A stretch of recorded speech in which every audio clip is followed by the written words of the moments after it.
Greetings, this is Obi-Wan Kenobi, and I have drifted into the underworld. The Star Wars Underworld. I have a bad feeling about this. Here we go. We must go to the lower levels. The underworld. You've taken your first step into a larger world. You're after something. Ben. Since I've started the underworld, I've met so many great friends. Chris. I grew up in the 1990s, and mall packaging is nostalgic for me. Dominic. What I love most about Star Wars is that it's fun, and it's all-round good times. So, this is where the fun begins. May the Force be with us. This thing really moves! Whoa! I like this! I can't believe you came all this way to see me. Why am I not in the intro? I gotta come up with a snappy line. What's up, Star Wars fans, and welcome back to another episode of the Star Wars Underworld Podcast. We are your source for the latest breaking Star Wars news, reviews, and discussion each and every week. And this week on the show, is the Force Kenough for Ryan Gosling? We'll be discussing some new casting reports for Sean Levy's movie and some other big updates from the new Jedi Order and other upcoming Star Wars projects. Plus, stay tuned. I think we're going to be having a hearty segment of hashtag Ask the SWU. Now that are a few weeks removed from talking about a new series that is on. So it's going to be a super exciting show. A lot of great news to get to. A lot of great discussion. My name is Chris. Joining me, it's my good friend, Mr. Dominic Jones. Hello, Chris. Hello, Ben. Hello, everybody. Yeah, it feels like a classic episode of the Star Wars Underworld, and not just because Hannah isn't here yet. We're talking about we're talking about news. We're talking about Star Wars news. That's going to be the main thing on the show. And not only is it Star Wars news, it's Star Wars casting news, because and real ones know this. Like original classic fans of this show will know this. There was a period of about, let's say, a year and a half where this show primarily covered casting rumors about Star Wars Episode 7. And I know that doesn't make sense to the people that weren't there. I know that doesn't make sense. You're like, how could you do a year and a half worth of shows about people who didn't wind up being in the movie? I understand how weird that sounds, but somehow we did it. Somehow we got through that, and we made it through to this era where we can actually talk about real Star Wars stories. So now that we just spent 8 weeks talking about a real Star Wars story, now we get to throw back to just talk about whatever. And you know, if I'm not mistaken, I think Ryan Gosling was at least the subject of at least one of those shows 10 plus years ago. So we're just really running back the classics, playing the hits again. But it's gonna be a great show. We're gonna have lots of fun talking about this. I might have been at work yesterday serving up some blue milk and Jawa juice to some denizens, and I might have heard our favorite Bananarama song come over the radio for the first time in a while. So I might have did a little I heard a rumor dance. Yeah, in old times. The real ones remember. Real ones remember. Back before we cared about copyright law. Back before the internet cared about copyright. Yes, it's true. Yeah, This is true. Oh my goodness. Yes. That other voice you hear and face you see, it's Ben Hart, the Star Wars guy. How's it going, everybody? Tell me if you've heard this one before. So this week we have heard that John Noble via the Latino Review has been cast in episode 7 of Star Wars. Somebody on this podcast was saying probably that exact thing about 10 years ago today, I think. So there you go. That's a preview. If you weren't here, that's what you missed. We would have spent so much time on that. We would have read his entire IMDb. We would have talked about all these movies that none of us had seen. I saw him in Lord of the Rings once. I guess he'd be good in this movie. I don't know. What do you think? Do you think he could play a Sith Lord or a Jedi or a smuggler or a Mandalorian or a bounty hunter or an alien or a Wookiee. That's what the show was. We just listed Star Wars things that people that like. was so long ago that then after mentioning that he was in Lord of the Rings, it would have been me trying to convince both of you to watch Lord of the Rings for the next 5 minutes. Probably so. But no, dude, I'm telling you, Max von Sydow, they just put him in the movie. He's gonna be playing Boba Fett. I'm telling you, just watch the movie. Telling you, he's not in the trailer. I'm telling you. The Max von Sydow Star Wars rumors from back in the day were wild. They were wild because, like Ben said, there was rumors that he was playing Boba Fett, and then there was a week where somebody made a fake Twitter account pretending to be Max von Sydow, which who would do such a thing these days? That doesn't happen. And they were saying he was playing like a Sith Lord of like Darth whatever this, and it was all on that all got picked up. And little did we know he's in the movie for like 45 seconds right at the beginning and is killed off instantly. He's just kind of there to deliver a little bit of exposition, and that was it. But there were wild rumors. Man, what a time. What a time. I'm so nostalgic right now. So nostalgic. Well, because before we did casting rumors, we were doing director room. And there were some good ones. There were some good ones there. I was at my parents' house recently, and I was like going through the stuff that I've left there, and I'd like to see if like, there's things I still wanted. And I found a Blu-ray copy of the movie Layer Cake because we were convinced that Matthew Vaughn was going to direct Star Wars Episode 7. There was where that seemed like a sure thing, and then out of nowhere, boom, J.J. Abrams. And so I have this copy, and I remember watching it, but I cannot remember the movie. So I took it with me. I'm going to watch it, in the next couple of weeks and revisit it. And who knows? They're making Star Wars movies again. Maybe it's time to bring back the Matthew Vaughn rumors. Maybe we can get him to do, Star Wars Episode 12 or something. Well, and again, it was a situation where, like, if you go back, I do not recommend this, but if you went back and listened to those episodes, it would be me going like, I guess it would work because I hadn't seen any Matthew Vaughn movies at that point. But maybe now, like after I've watched a few, I'm like, okay, he can make a good Star Wars movie. I like this guy. Now I get it. Now I understand. Yeah, I was on board. I was ready for it to be him, but alas, it was not. We shall see. But yeah, well, we'll get to the big stories in a second. But before we do that, Chris, why don't we plug some things and then we can talk about Ryan Gosling for a bit. Who doesn't want to do that? That's right. So make sure that you follow us on social media at the SWU. Yes, we are on Blue Sky. We might be one of the fastest growing Star Wars Blue Sky accounts. We've grown, getting a lot of people going over there and following us. Yeah, so, we're things. We're doing. Not only am I posting over there, Joel's posting stuff now, and it's getting crazy. Okay. Also, we're doing giveaways now. So if you want a free classic Nintendo Switch game of Jedi Power Battles or something like that, like go follow us because you never know what's going to happen. Awesome. So make sure you check us out on Blue Sky. Make sure that you check out all the other shows on the Star Wars Underworld Network. Hannah from the Raeside will be joining us in just a bit. Joining us in just a bit. Nailed it. I forgot English. So make sure you check out her content over at the Raeside. We also got Joel and Matthew's show, Ion Cannon.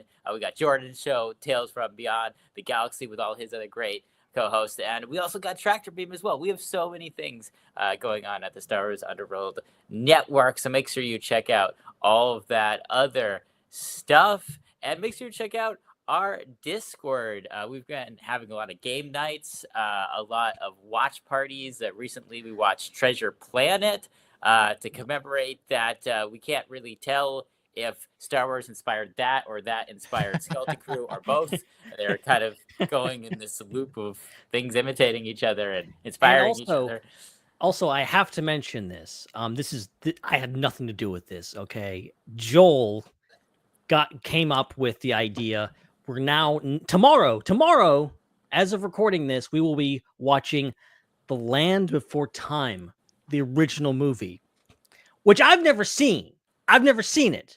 Apparently, it was produced by George Lucas and Steven Spielberg. We're gonna see. We're gonna see what the connections are. We're gonna be drawing all kinds of connections, and they're probably gonna be very loose. But tune in for that. Was Kathleen Kennedy involved in that as well?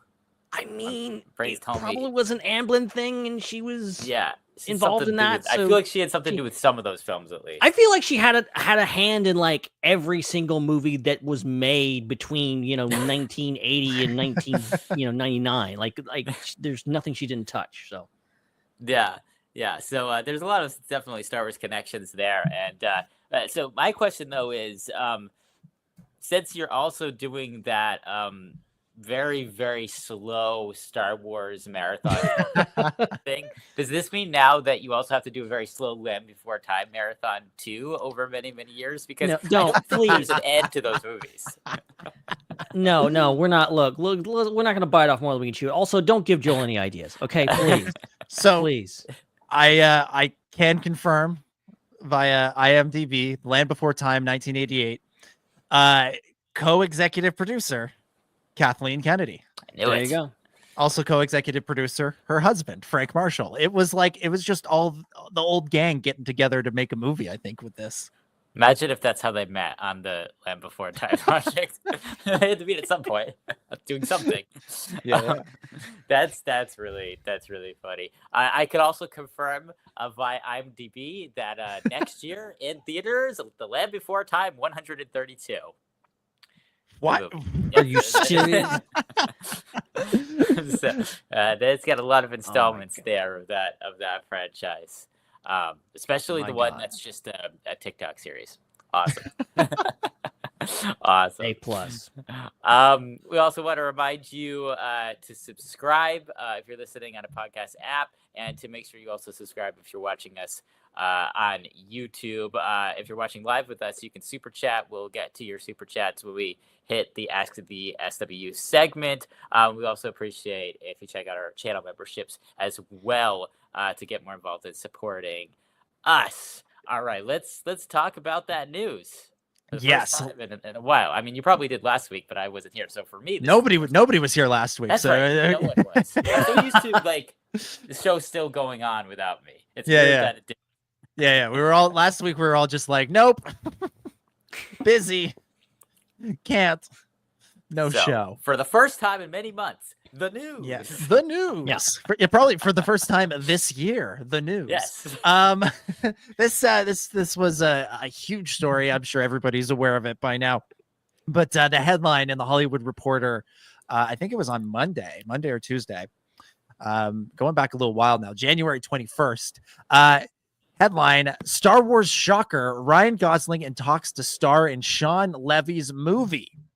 And the article says Ryan Gosling is heading to the great galaxy far, far away. The 3-time Oscar nominee is in negotiations to topline the Star Wars feature project that will be directed by Deadpool and Wolverine filmmaker Sean Levy.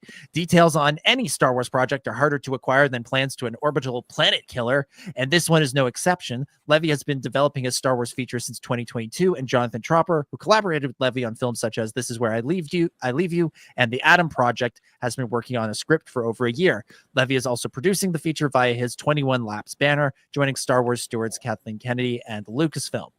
It's meant to be a standalone movie, sources tell The Hollywood Reporter. Lucasfilm had no comment on any impending deal or the project's details. Sources say Gosling's development is a late-in-the-game move for Levy's schedule. The filmmaker was eyeing to direct a boy band movie set up at Paramount, which would have reunited him with Ryan Reynolds and Hugh Jackman. But Gosling's interest and involvement suddenly shifted the Star Wars project into hyperspace. If a deal makes, the project would continue to fly like the Millennium Falcon, becoming not only Levy's next movie, but also the next Star Wars movie to go into production, with cameras potentially rolling this fall.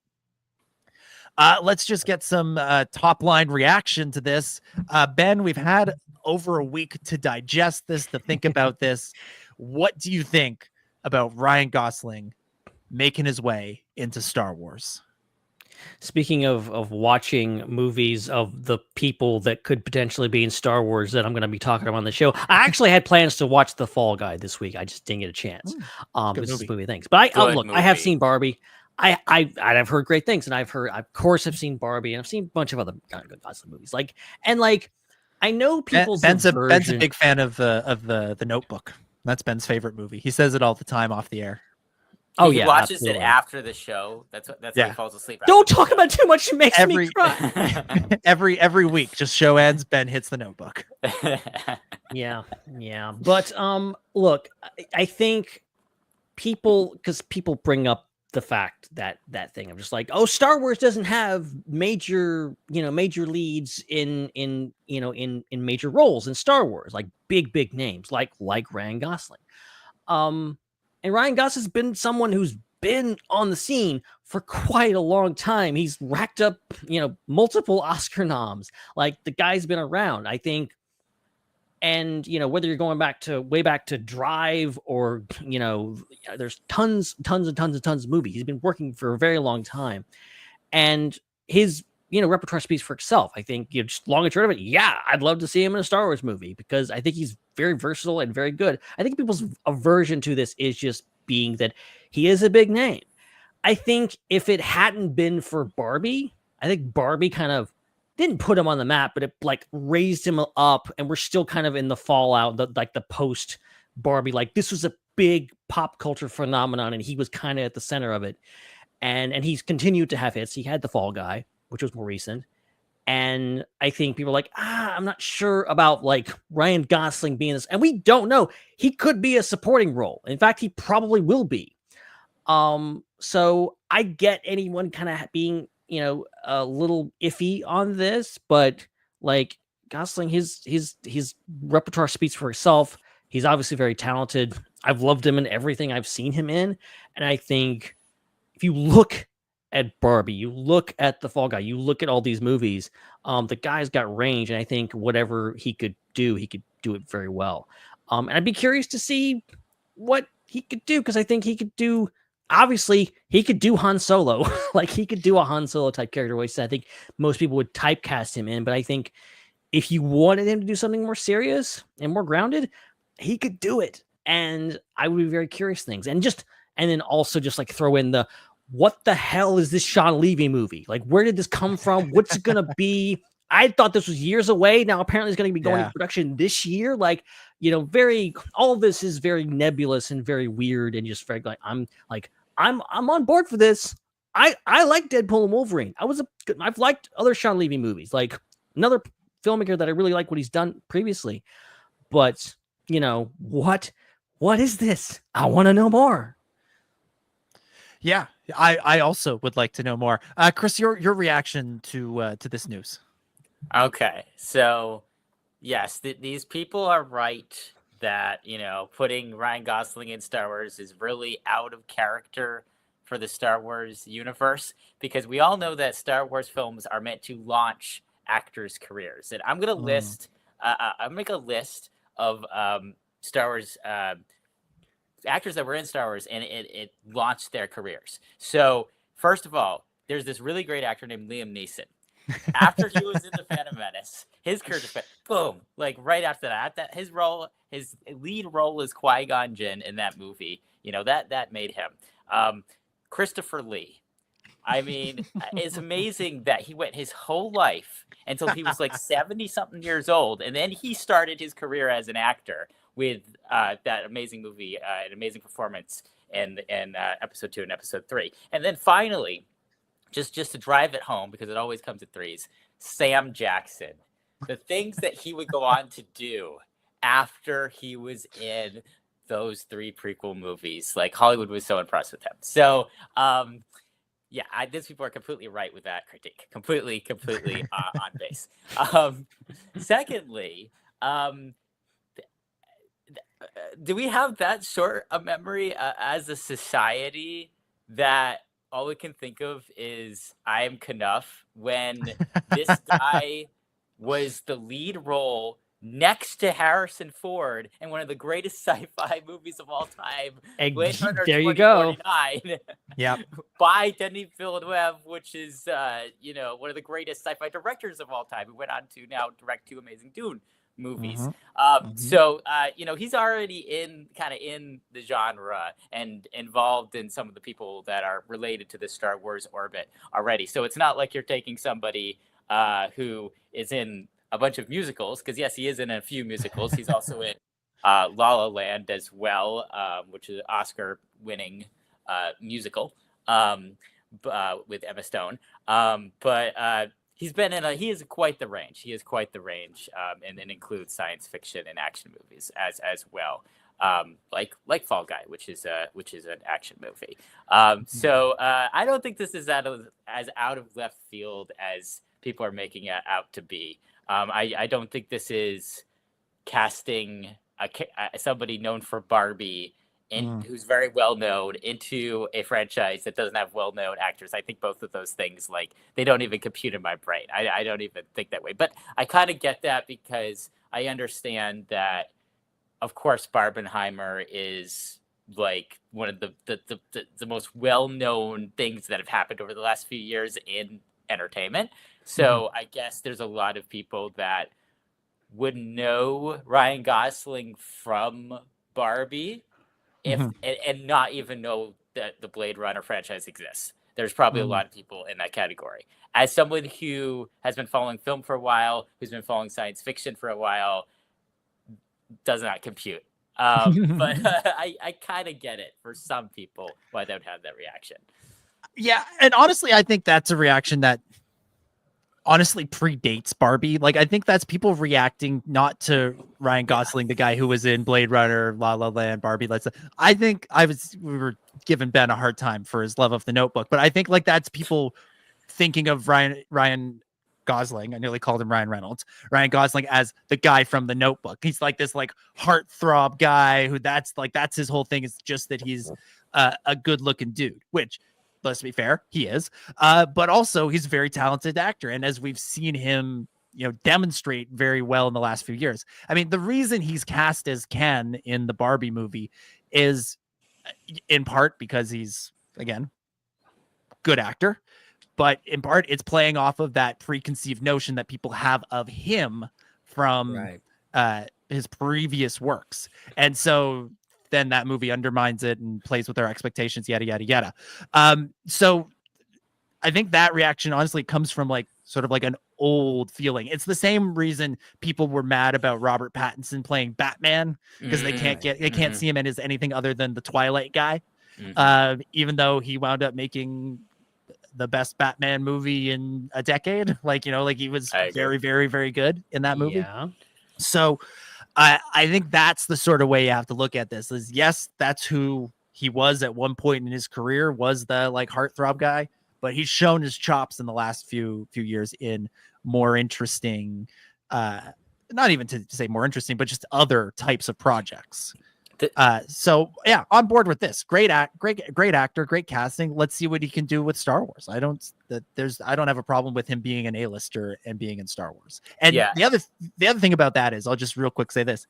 I feel like that makes it more likely that this movie gets made, because that's the other thing that underpins all of this. That's we're all going, is it going to get made? I'll believe it when I see it. Let me know when there's a trailer, all of that stuff, because we've been burned with the other half dozen Star Wars projects that have been announced and then gone nowhere. I think you put an A-lister like him in a movie, word gets out about it, and then you cancel it. That's not just embarrassing for the production company, that's embarrassing for the actor, and that turns people off from wanting to do anything with that production company because they don't want to deal with that embarrassment.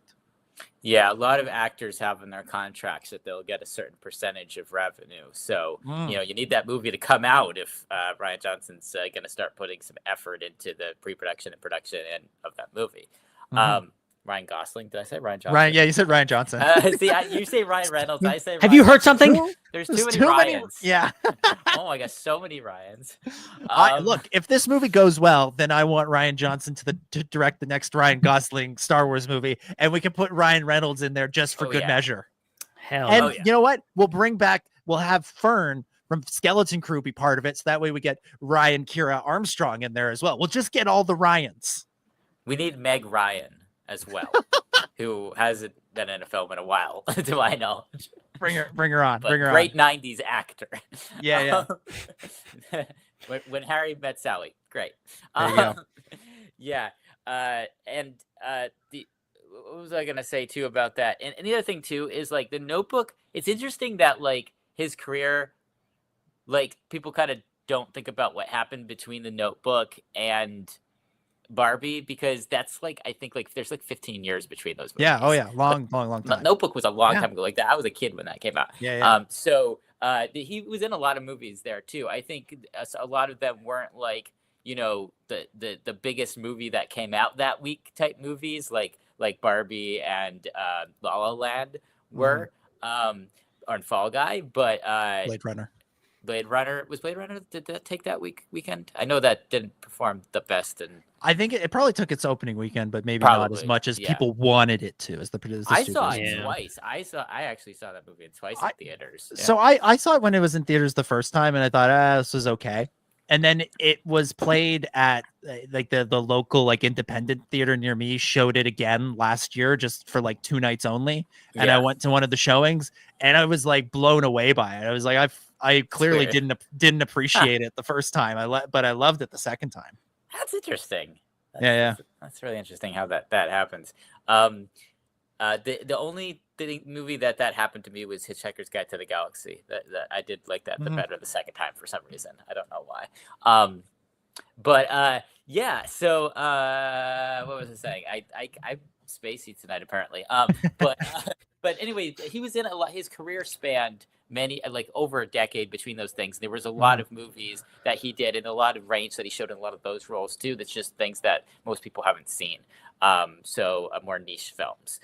So you have to look at that too. You can't just judge an actor by the films that everybody knows. That doesn't make any sense. And he's been in a lot of different things, obviously, over the past like few decades as well. And it's funny. I think there's been a lot of actors that people will say like, oh, you tell how old somebody is based on what movie they know this. I think you could do that with Ryan Reynolds. I think I'm not Ryan Reynolds. You could also do it with Ryan Reynolds, but you could definitely do it with Ryan Gosling. Too many Ryans. Like, oh, do you know him from Drive or do you know him from Blade Runner 2049? Because 2049 was a bit ago. Like that's kind of like, you know, and like if you were young enough, maybe you couldn't get out to see that movie because it's, you know, it was a rated R movie.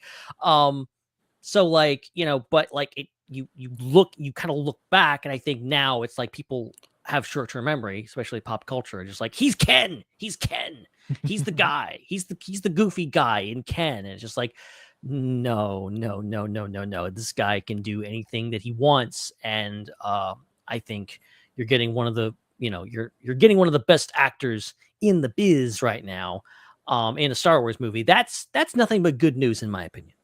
Yeah. Absolutely. Let's talk about the other piece of this, which is that the Sean Levy movie has now seemingly become the next Star Wars movie. So the next Star Wars movie is obviously The Mandalorian and Grogu. That's coming out next May. Favreau directed it. Filoni and Favreau wrote it together. It's shot. It's in post-production.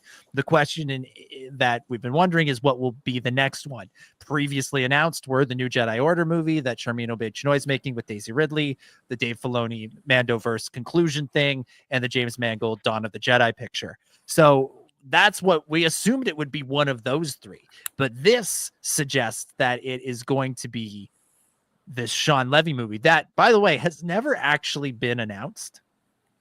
You will not find any mention of it on StarWars.com or any of the official Lucasfilm social media accounts. It's not been anywhere. Sean Levy just gets asked about it once in a while in an interview and goes, I'm working on it.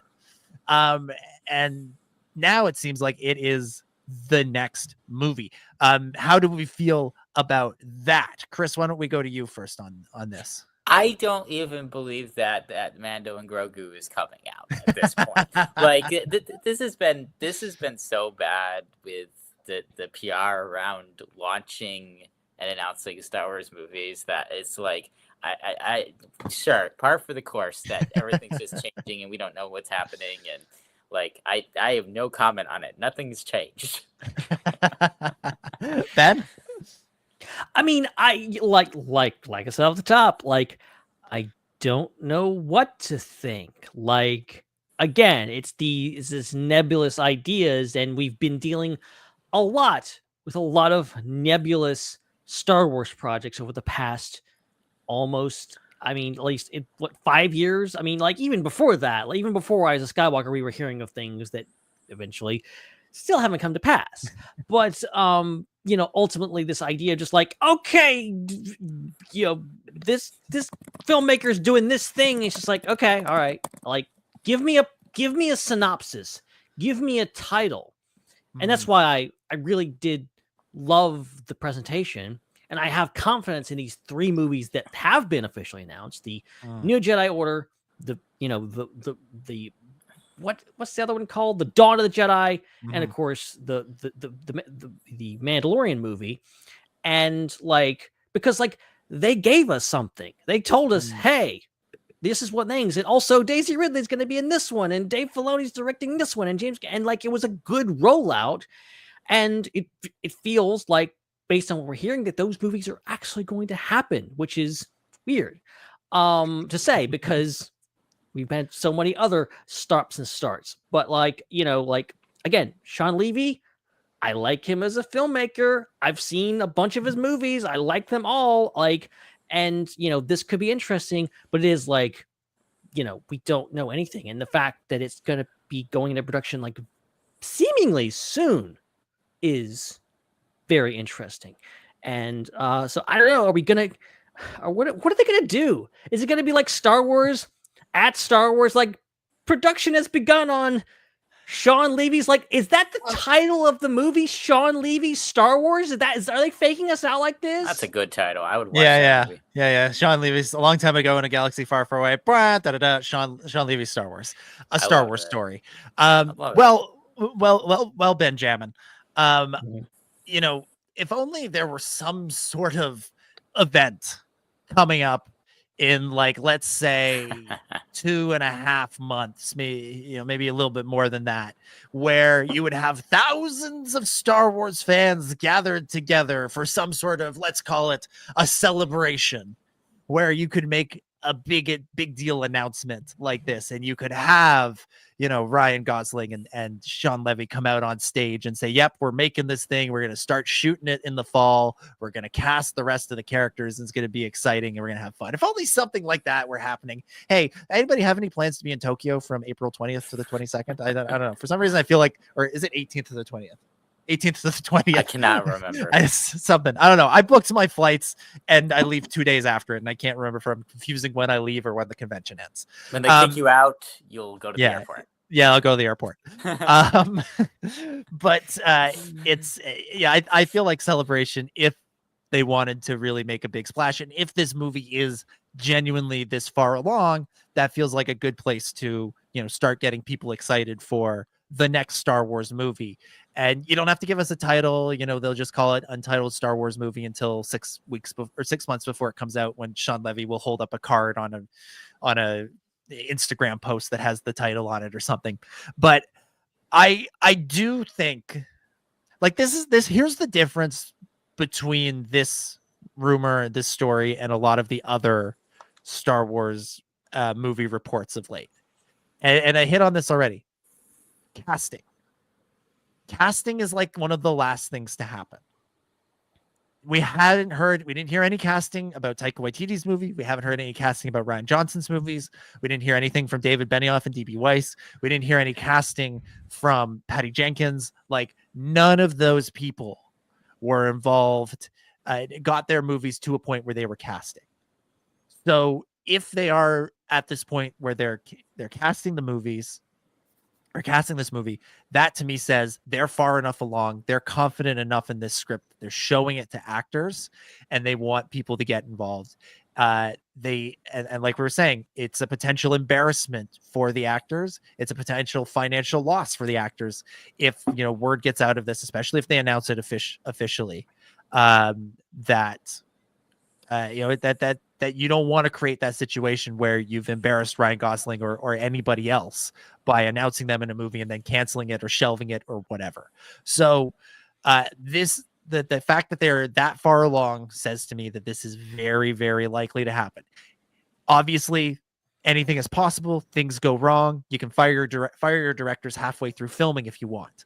But this level of rumor, again, and coming from the Hollywood Reporter, suggests to me that this they are serious about this movie, and I'm not I'm not hoping. I'm not crossing my fingers. I'm not, wishing on a star. I'm now expecting this movie to go in front of cameras before 2026.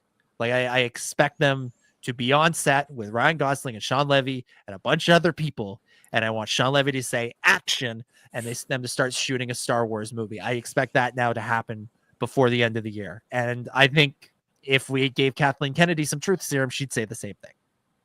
So I feel very good about the prospects of this movie coming to bear. So we'll obviously continue to follow this, continue to pay attention to what is going on with the Sean Levy movie with Ryan Gosling. Hopefully we'll hear more in the coming weeks and months as they eventually lead up to shooting the damn thing later this year and releasing it, I guess, in 2027, May or December or whenever they want. Will be an exciting time. The next big story from this week also comes from the Hollywood Reporter. Like 3 days later, they're like, hey, you guys want another big Star Wars movie? This was on the 24th. Here's the headline. Daisy Ridley's Star Wars movie enlists writer George Nolfi. Exclusive. Here's what you need to know. George Nolfi is known for working for his screenplay work on movies like Ocean's 12 and The Bourne Ultimatum. He also wrote and directed the movie The Adjustment Bureau, which is really good. And I highly recommend it to everybody. And that he's now taking over for Stephen Knight, who in turn took over for Damon Lindelof and Justin Britt Gibson on this movie. I don't know. George Nolfi, he feels like one of those guys who's just sort of been around, been writing a lot of things in Hollywood. He's maybe not the sort of biggest name, the same way that Ryan Gosling is.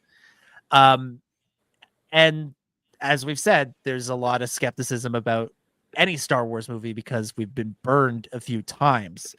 But how do we feel about this report? Does it give you hope? Does it just make you roll your eyes? How are we feeling about old George Nolfi potentially? Well, I won't even say potentially taking over the writing duties for this Daisy Ridley Star Wars movie. There's nothing. I mean, I haven't seen everything, and I haven't seen the Adjustment Bureau certainly, but there's nothing that I have seen or heard about him personally that would make me excited for him to do anything Star Wars. I have seen, I think Ocean's 12 is no, I've seen The Bourne Ultimatum as well. Wait, there's a lot of Bourne movies. I don't know. Yeah, there's about 5 of them, I think. I did watch the first Bourne movie and maybe the second one. They didn't really capture my fancy too much. Ocean's 12 was a fun movie. That's like a heist movie. So that's kind of that was a fun movie. But it wasn't something that, I came away thinking, oh man, this is, an amazing film. I'm so glad I watched it. It was just kind of an entertaining thing to do. And so for me, I'm not going to be very hyped. I'm not going to be overly hyped for this. I'm just like, okay, we'll see what he does. But we're going to have to see for that. I'm not going in with any expectations or any excitement because there's nothing personally that I'm connected to, but that's good to know that Adjustment Bureau, you like that. I might watch that, and maybe I'll have a different opinion if I see it. Yeah, Ben. Yeah, I mean, I think I'm kind of like with you with Sean Levy's movie in the sense that not in the sense that I believe this is a done deal and it's happening, but I mean it does have Daisy Ridley attached. That was the first thing we knew about this movie, that it was that Daisy Ridley was coming back, and that was one thing that's been in his corner all this time. But the fact that we're still talking about it, there's still news, they're still writing that things, and I know people there's a lot of hand wringing about oh, they fired the writers. This does happen. I'm not saying it's the most efficient way to make a movie, but it's how it happens in Hollywood a lot of times. We've been over this 100 times. It just happens. It kind of sucks sometimes, especially if you're a writer and you want to see your vision. I feel bad for all the people that worked on this movie previously that, are not going to see, are only got to contribute something to it.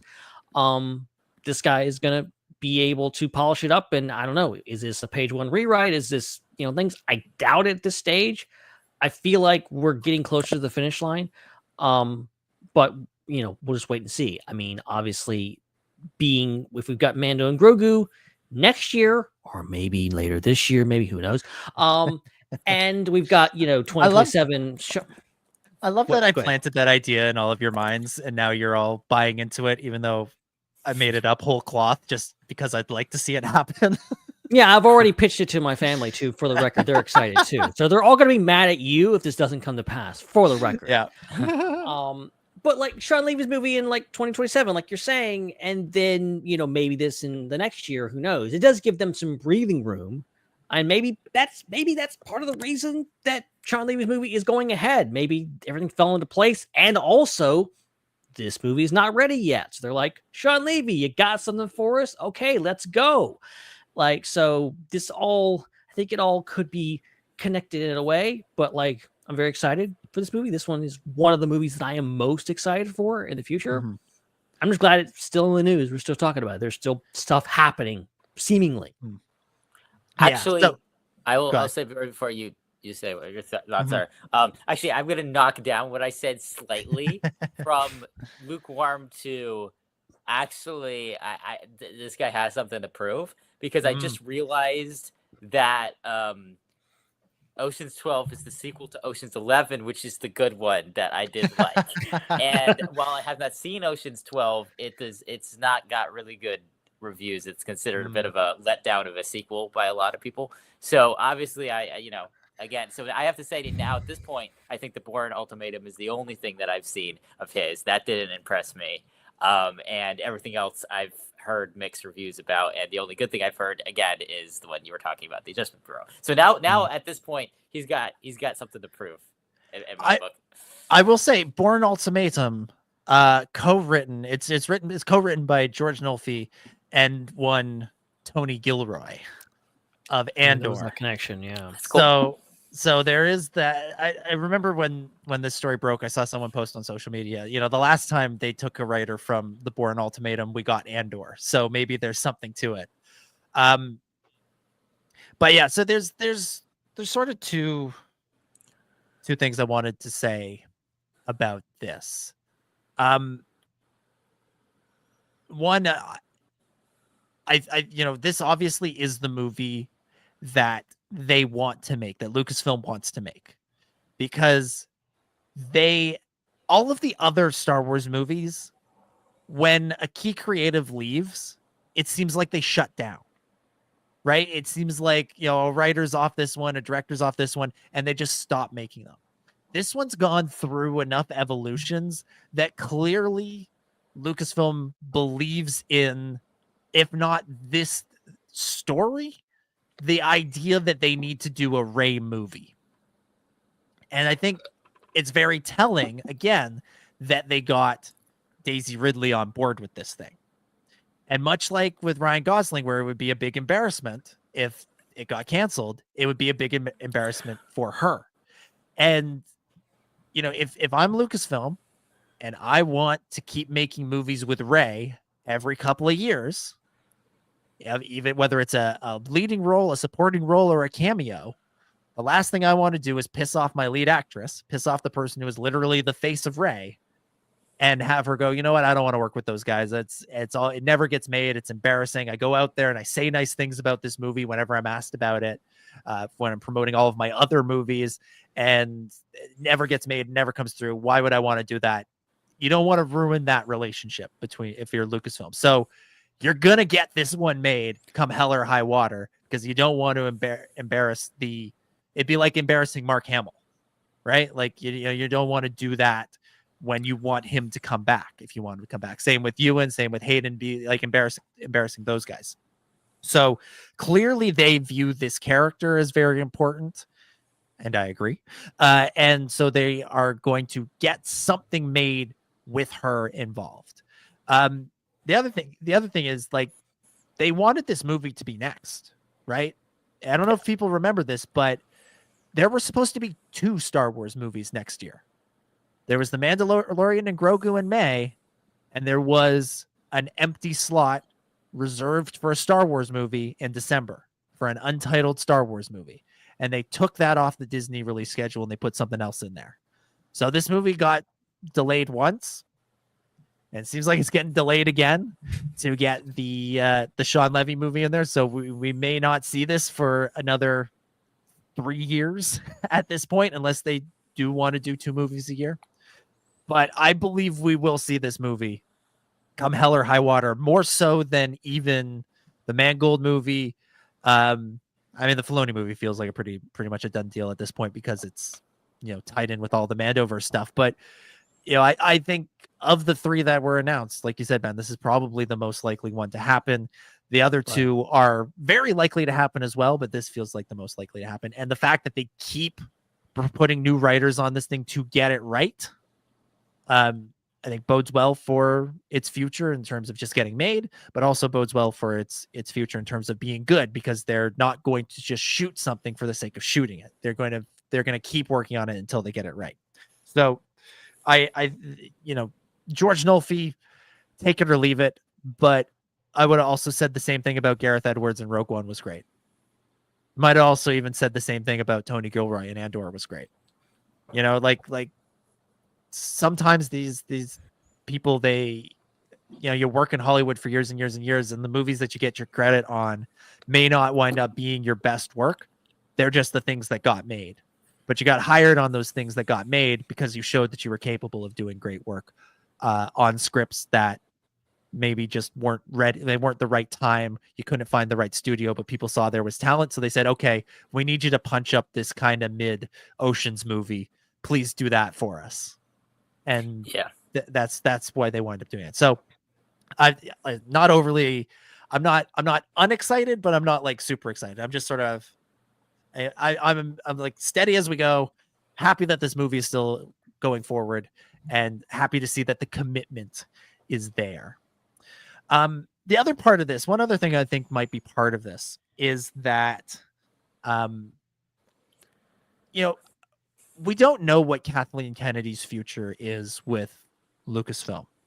If I'm not mistaken, I think her deal is up at some point this year.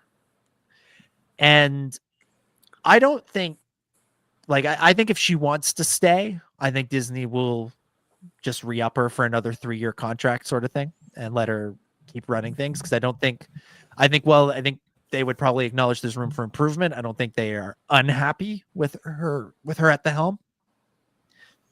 I do wonder, though, if she is maybe thinking about her exit strategy, be it retirement, be it going back to the Kennedy Marshall Company, be it whatever. Because, she is of retirement age. I don't want to be the same age as Kathleen Kennedy and still be working. I want to have retired a long time before that.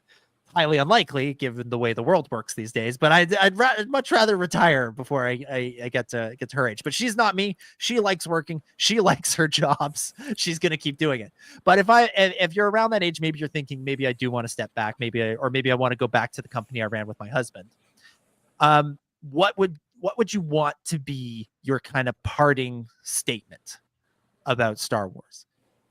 If I'm in that position, I want to go out saying my era of Star Wars was a success, and the characters that were created under my watch are successful beloved characters that are as beloved as the classic characters or close to that level.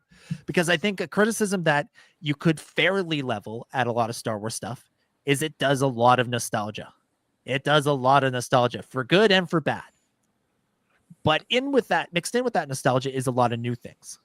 So if I'm on my way out, I want to make one final statement and say, I created new Star Wars that will carry it into the future. You're not just going to coast on Luke, Han, and Leia and Darth Vader for the rest of time. I want movies in theaters that are successful and that are showcasing those characters. And who would you say are the 3 most popular Star Wars characters created under Kathleen Kennedy?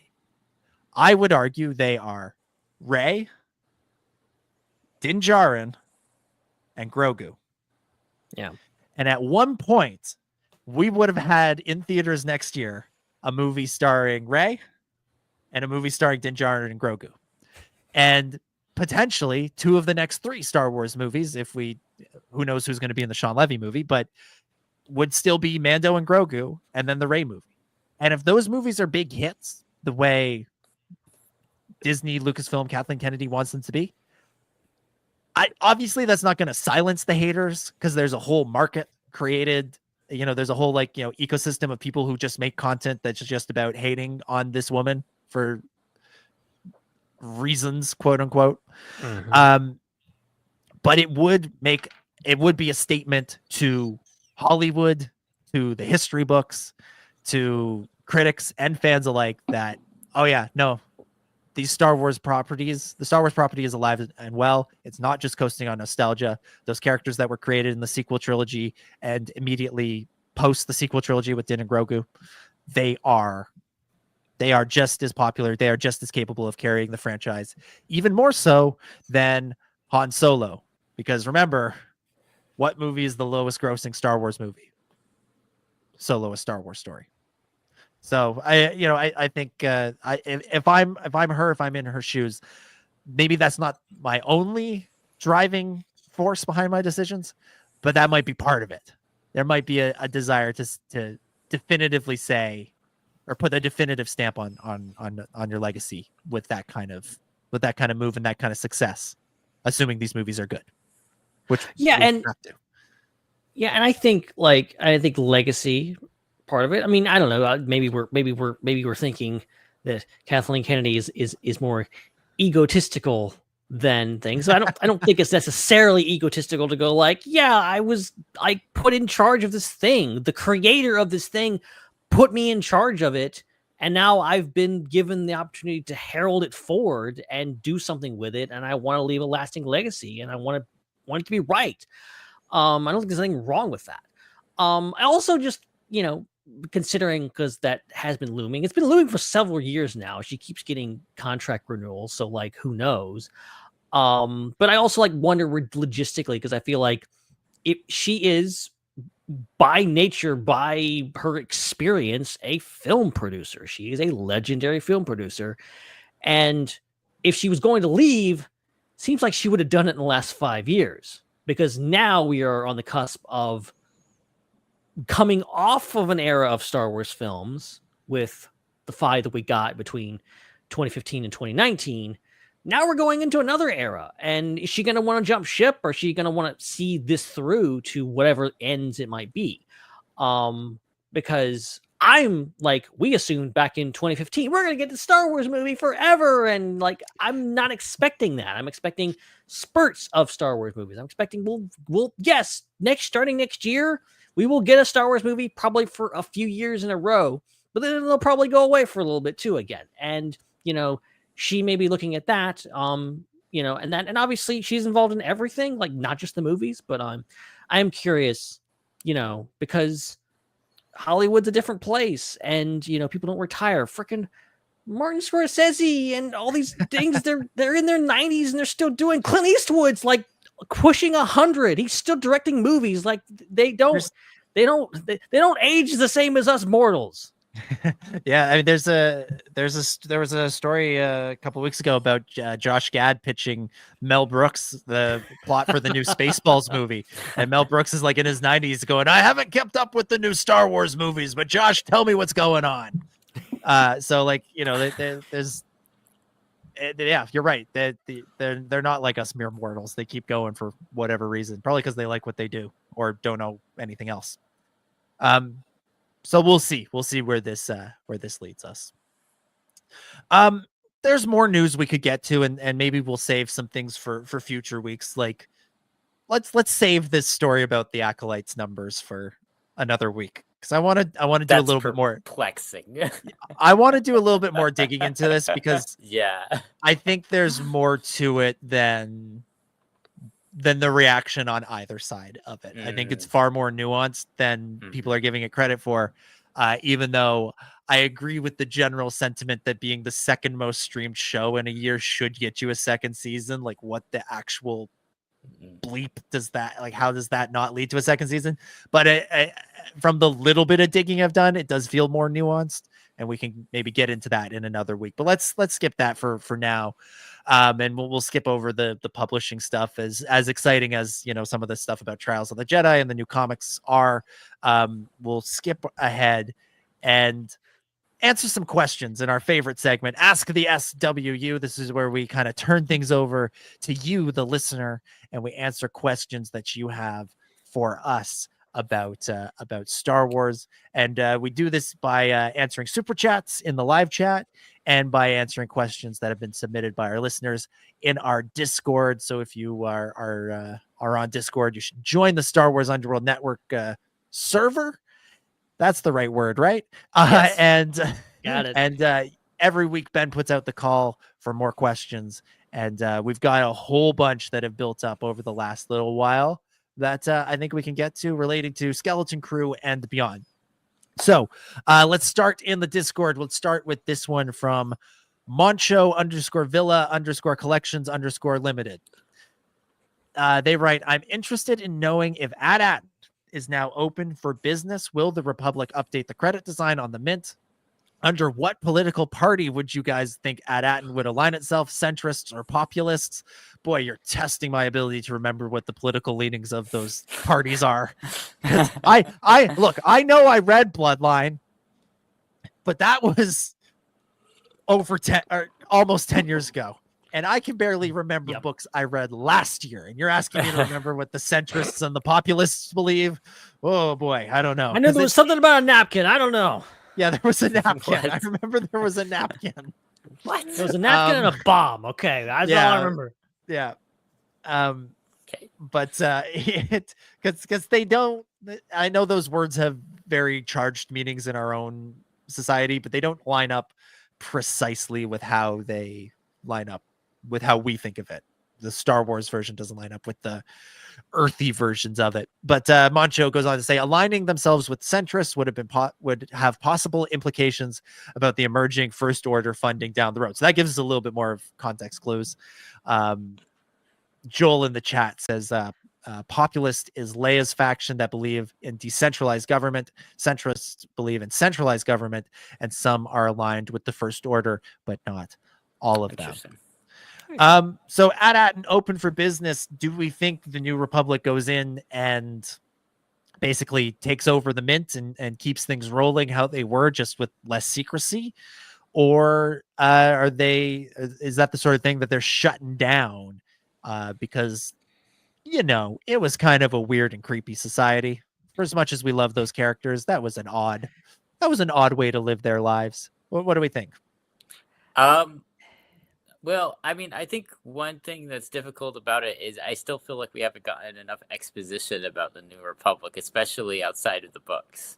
So I when it comes to the political side of it, especially, like we've seen a little bit of the military side and their operations, but like I need to know more about like how they're specifically like trying to hold the galaxy together and how all that works before like even being able to assess something like that. I think again it's kind of similar to that question about like what political alliances am I going to have. Like there's probably going to be different factions within the New Republic that want to do different things with AT-AT. So I would assume, just based on what Joel had said, that maybe Leia wants to protect AT-AT, but wants AT-AT to really determine its own future and not be really a vessel state of the New Republic. But perhaps the centrists might look at all the credits and be like, oh, we need to go in and take all these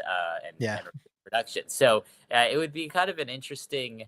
This would actually, I mean, I would do this. I don't know if this is the best thing for the general audience of the Star Wars material to have available. It might cause a bit of a technical problem with but if it was just me and they were making things for just me, I would say make a very political New Republic show that's about the inner workings and inner machinations of the politics of the New Republic, and then have one of the major plots be how to handle the rediscovery of and then people fighting over its resources. Like I would watch that, but I think I'm in a smaller company with that.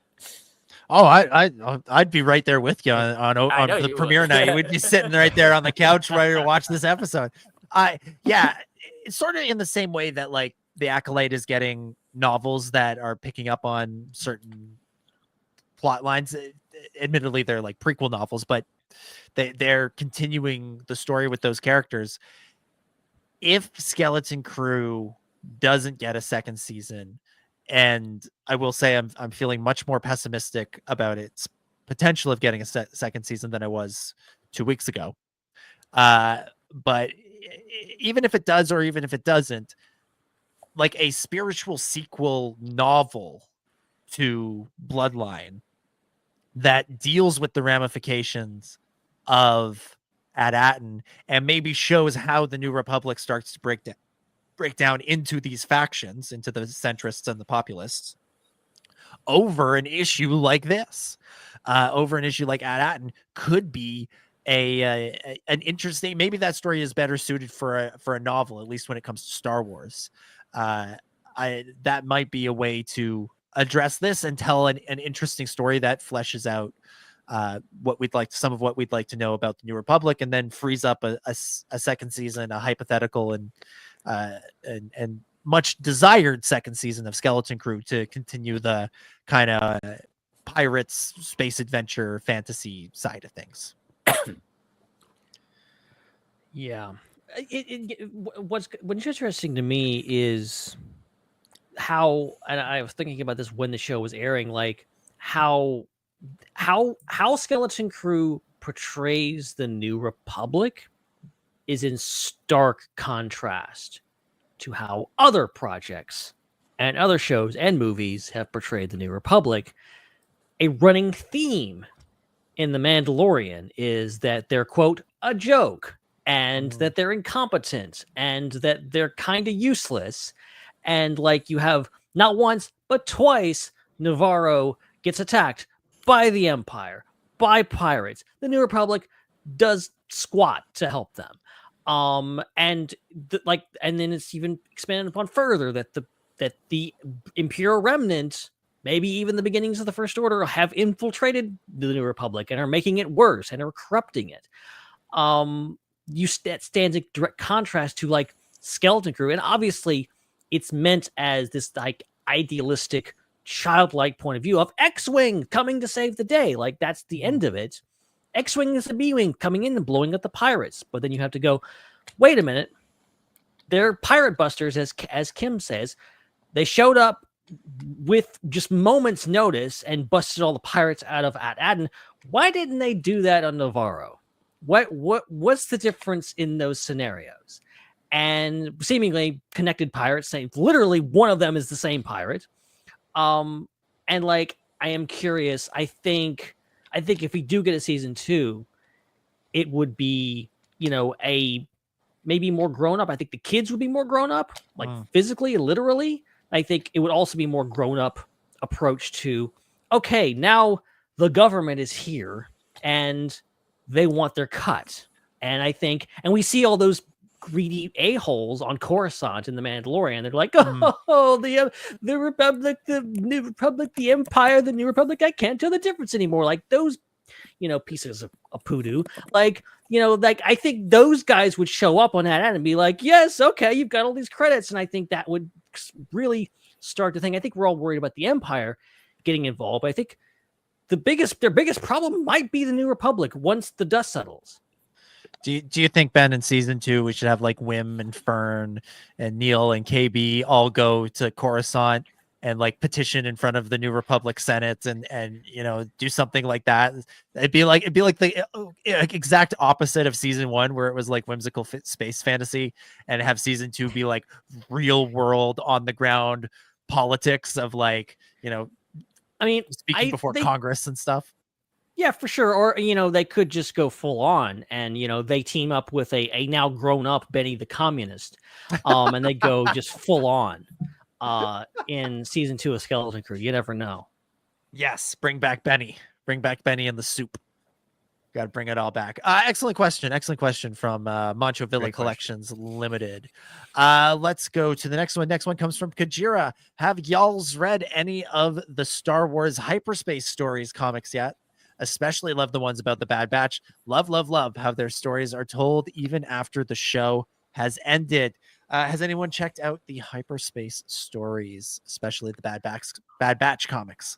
I need to read a comic so book. ridiculously far behind on comics, so I will say nothing. I haven't read a comic in like a few years now. It's been a while. I need to like go find one. Just start roaming the streets. Where is it? I need a comic book. Somebody give me a comic book. I mean, I haven't even. Okay, so it's such a difference. I actually used to still, even though I didn't buy a lot of comics, I used to still like go and comic book shops and like know where the locals ones were and like just check them out and stuff. Normally, I'd be checking to see like what action figures they had on not the comics, but like it's got to the point now where like, you know, I've been living where I live now for I think like 2 years now, and I still haven't been to the comic book shop or like all the comic book shops around the area. Yeah, so maybe I should do that one day. Just go around and check them all. Just pick a random issue and go home and read it. I literally went to a used bookstore and I found it was the hardcover version of the Age of Resistance comics.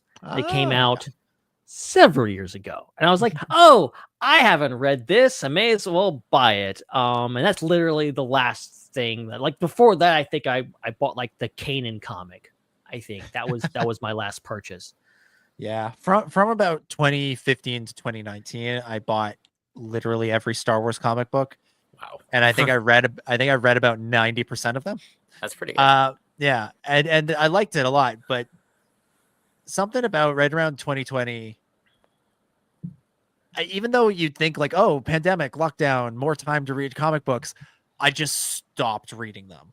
Like I stopped reading them, and the only Star Wars comics that I've read in the last 5 years have been the High Republic ones, because I'm like deeply invested in the High Republic story and the novels and the YA books and all that stuff, and the comics tell a big part of that story. So I'm invested in those. I'm about a month behind on them. I need to get back into them for 2025 as we sort of stare down the barrel of the end of the High Republic later this year. So I haven't picked up a Star Wars comic in a while. I know this week they announced that the main Star Wars comic, like the main one that covers Luke, Han, and Leia, that it's moving into the post Return of the Jedi era now, and that's interesting to me. And so I'm intrigued to go and go back and maybe get caught up and read the stuff from 2020 to 2024 that sort of I missed there. But it also feels daunting. It also feels daunting because there was so much, and there was so much crossover. Like, for folks that don't know, Matthew from Ion Cannon and I are roommates. So like his whole comic book collection is just out of frame, and it's all the Star Wars ones and stuff. And he's always telling me like, oh, you should read this, you should read that. It's really interesting. And it almost sounds exhausting. It sounds good. It sounds interesting, but it sounds exhausting because it's like, well, this issue from this series relates to this issue from this series, which relates to this issue from this series. And I'm like, I don't know if I can, like, can you just give me 5 books to read right now? I don't want to like have to get into like 5 different story arcs that are all crossing over 7 different comic book series. Even though I know that for a lot of people, that's part of the appeal. So I've been kind of out of the loop with the Star Wars comics, including this hyperspace story thing. But I do like that Bad Batch stories are still being told. And I know there's a rumor out there that there's a Bad Batch novel coming out at some point. I don't know if it's set before the series ends, after the series ends, before the series starts, any of that stuff. But I'll certainly be intrigued by that. But I know there's good stuff happening in the comics. I'm interested in it, but I have not checked anything out in quite some time. Gilster 10 submitted a whole bunch of questions. Whole bunch of questions. We'll do 3 kind of rapid fire here, and then if we have time, we'll circle back for some more.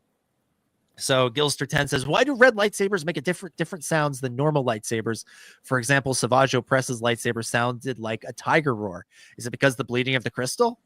They also ask, what's one piece of technology you wish could be brought into the Star Wars universe? I would take the sonic screwdriver from Doctor Who, or even the transporter from Star Trek, which would solve a lot of travel issues. And Gilster also asks, how do you think Luke, post Return of the Jedi, would do against Darth Maul, Dooku, and even General Grievous? All right, red lightsabers sound different. Why? Answer now. No time to think about it. Go. Cause cool. Trivia champion right here, folks. Ben Hart, the Star Wars guy. Look, even Pablo Hidalgo has gone on record to say like things like cool trumps like logic a lot of times in Star Wars. So like, yeah, there's your answer. Sound in space. Those dogfights sound awesome. Also, fire in space for those of you who are still clinging on to that one. Also, bombs can fall down. Like that's a whole thing. When people get mad about the logic, anyways. Yes, sounds cool. If we want an in-universe reason, I think you hit on it right there, Gilster. They blooded, made go red the crystal, and made go red the crystal, and that's why it sounds different and it sounds more intimidating. But I think one of the best sort of like variations on a classic sound effect is the Kylo Ren lightsaber, and how it looks and sounds and feels dangerous because it's unstable the way he is. So that's pretty cool. I'll go with because cool is the real reason, but because made red blood is the in-universe reason. Piece of technology you wish could be in Star Wars is something from another franchise, maybe something from our world. I wish they could all have iPhones. That'd be fun. They could be sitting there doing the Wordle. Oh my gosh. I mean, it's tough because it's like most of like Star Wars is such a vast universe franchise that's incorporated technologies from so many other things already. It's hard to think of something. Well, this was something that we were thinking about a little bit when we were watching Treasure Planet on the Discord server, is maybe there could be more references to water-based ships and the space ships, like more sails, like solar sails. Like you have that one solar sail with Dooku's ship, and I think that was Attack of the Clones. Like that there could be more sails on solar sails on ships would be cool, and then more kind of like space like hover surfboards would be cool. Yeah. I want to see characters surfing the stars. Yeah, that would be awesome. It's funny with like switching gears here to like I think it's interesting that Star Trek and Star Wars like have kind of like been respectful of each other. Like Star Trek hasn't done anything like a lightsaber really. They've had real swords but no lightsabers, and then Star Wars is like we're taking away from like teleportation and everything like that. Like they've kind of stayed in their lanes. But I think maybe it's time for that to change. I think I don't know, some kind of teleportation technology. I think I like that Star Wars doesn't have it, but it'd be interesting if because we do see Star Wars technology evolve. We see hyperspace tracking become something that in Rogue One they're experimenting with, and then by the time they get Rise of Skywalker, it's become a real problem. They really can't get away. So I think I don't know, a transporter of something I think would be interesting. Yeah, that would be kind of interesting. That is one of those sort of like classic sci-fi things that hasn't made its way into Star Wars. I don't know. I'm almost sort of like, one of the things that's intriguing to me about the James Mangold movie is I want to see how far back they push it when it comes to the technology. Like it's still Star Wars, so like I expect there will be spaceships and that sort of thing. But I'd be intrigued to see like go back and have like really sort of primitive versions of it that's more than what we have now, but not that much more than what we have now. Like pre-hyperspace, or like I loved in the old Tales of the Jedi comic books, like the ones from like the early 90s. They would like all the like stuff about like hyperspace exploration and that sort of thing. And the High Republic has delved into that a little bit, but like, I mean, like going like way back of like the first hyperdrives and that sort of thing. Like we know it's like inspired by the Purgle, or it has something to do with the Purgle. Like, you know, I'd be interested in tapping into that sort of thing and going far back and seeing a Star Wars galaxy that kind of looks nothing like the Star Wars galaxy we know, and not in a Skeleton Crew way where it's just like, hey, let's take modern Earth and spaceify it. I mean, like a truly like almost like medieval version of the Star Wars galaxy that is, you know, very different from what we expect, but in a like classic Star Wars way. Yeah, I've heard a lot of people talk about like the whole concept of lightsabers with the battery packs, that like primitive lightsabers. I hope like what's supposed to be like 25,000 years before, I hope they don't even have lightsabers. Like I hope lightsabers are not even like invented yet, that they're still using like wooden swords or something like that. Like that would be interesting. Yeah. I mean, we see in you know, Acolyte, they brought in the concept of what's that stuff called? Cortosis. They brought in that. Right. So you can have that Beskar. We've seen how powerful and strong that could be. Maybe the Jedi start with, you know, Beskar swords or Cortosis swords or that sort of thing. Again, going back to those early comics, like they talk. There was like, I remember there's like one panel that mentions how they at one point had gunpowder weapons that were replaced by laser weapons. Like, you know, like I don't want a Star Wars movie that looks like, you know, Saving Private Ryan with like bullets and stuff, but you know, like giving us like an early version of all this stuff. I'm almost more intrigued by that, because the futuristic technology, you know, we've seen it all. I'd like to see the stuff that's one stop, or that's a couple of stops between what we've got now and where we wind up in Star Wars, or, you know, go into Star Trek, Doctor Who, all that stuff. But if they showed bullets like they did in the Matrix, that would be fine. There we go. And third question, Luke versus Maul, Dooku, or Grievous? What do you think? How does Jedi Master Skywalker handle himself? I think he kicks Grievous's ass. Yeah, Grievous wouldn't be able to handle Luke for sure. I mean, Grievous could barely handle Obi-Wan. Like, you know, like Grievous's whole thing is he surprises you, he sort of overwhelms you for a minute and then runs away. If he can't kill you in that first overwhelming minute, then he runs away.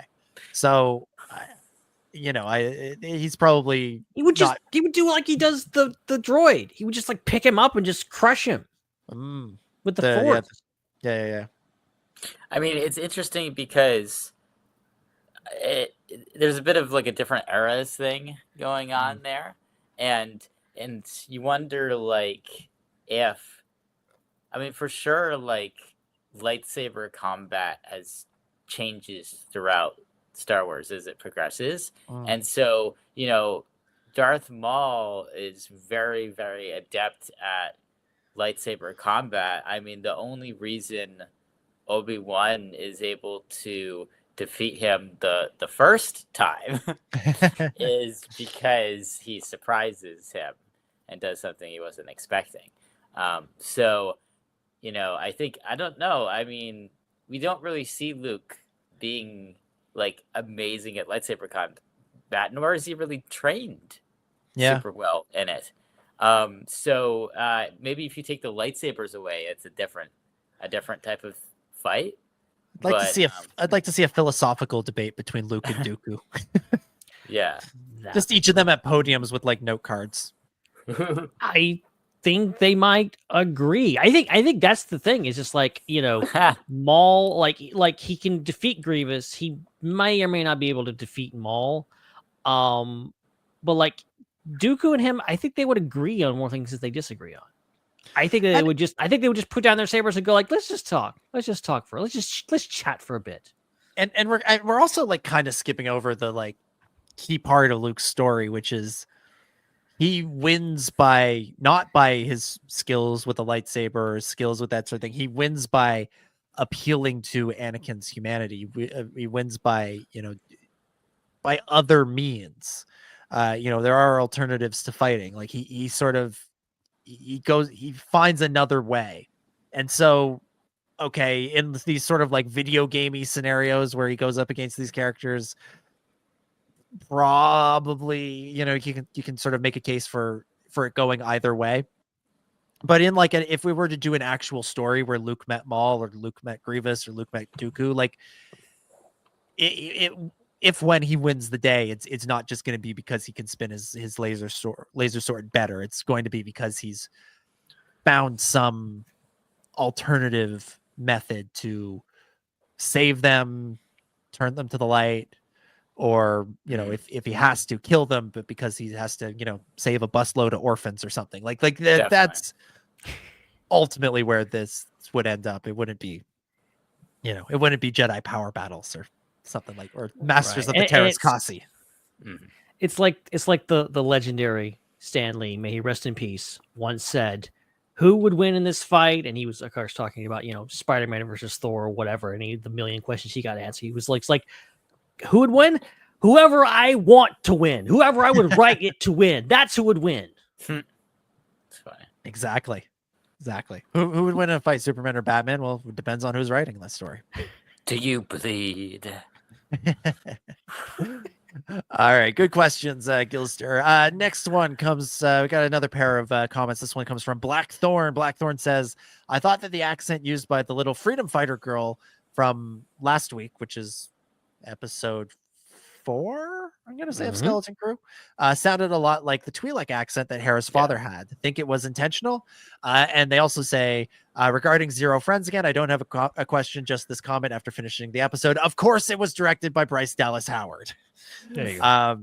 Yeah, very, very good episode. One of my favorites for the season, I'll say. Any intentionality in the accents between? Yeah, I had that thought too. I think that there's this interesting link, and I think it has something to do with Les Mis. I think this is all Les Mis' fault. Where in Star Wars, if you're a rebel, you're either French or American. and I think there's a lot. The American ones you don't notice as much because there's so many of them, but the French ones are noticeable because they're few and far between. But once in a while, you got those French rebels. And I think that's what's going on there. Yeah, sort of a hearkening back to the French Revolution and all that fun stuff. Yeah, maybe there's something there. I thought maybe they were just trying to. At first, I was wondering if the kid was just French or if the actor who played her dad was French, and I don't think either of them were. And so they picked it for a reason, and I think you're probably onto it there. Yeah. Yeah. It's interesting. Accents are very intentional. I don't think a lot of Star Wars characters have their accents because it's their actors' accents. Like a good example would be like Finn. Like they could have easily had Finn have John Boyega's accent or something similar to that, but you did something completely different. Yeah. Yeah. He honestly, I was expecting him to be British, like to have his usual voice in Force Awakens, and I was kind of surprised when the trailer started coming out and he was speaking Merkin.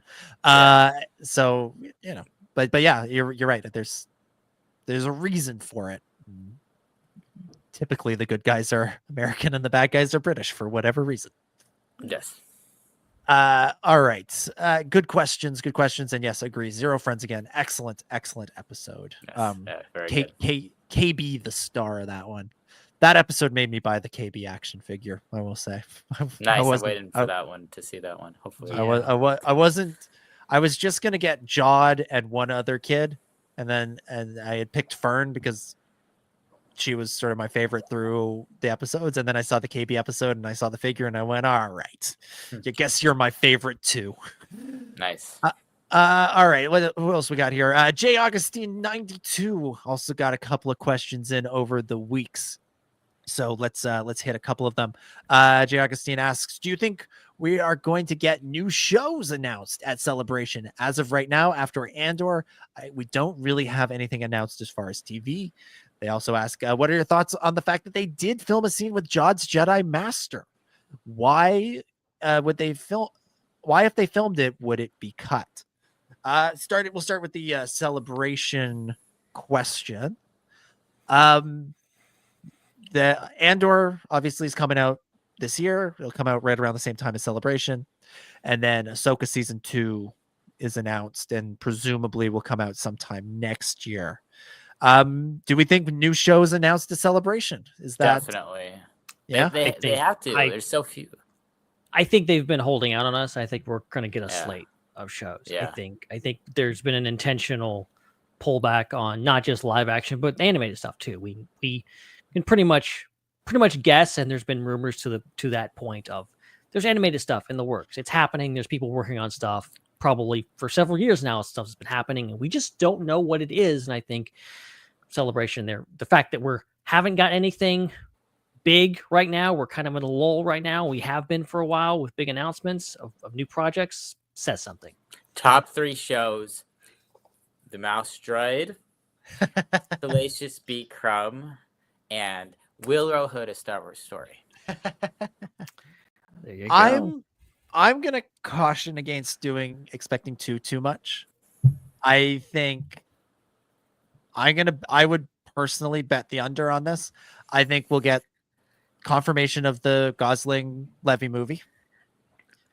Huge preview of some kind for Mando Grogu, like a proper trailer. Huge preview of some kind for Andor, obviously. Little tease of Ahsoka, maybe confirm the Balin casting. And then animated announcements, yes, probably. Maybe a little tease of one other movie. Maybe there's every now and again there's a rumbling that John Boyega's coming back for the Rey movie as well, and that would be fun. Maybe you drag John out there. But I think after that maybe one show, one other thing announced. But if they do the Lucasfilm showcase panel, I think you might get longer showcases of stuff and fewer announcements. I think the TV slate is intentionally light. They aren't going to make as many shows as they used to.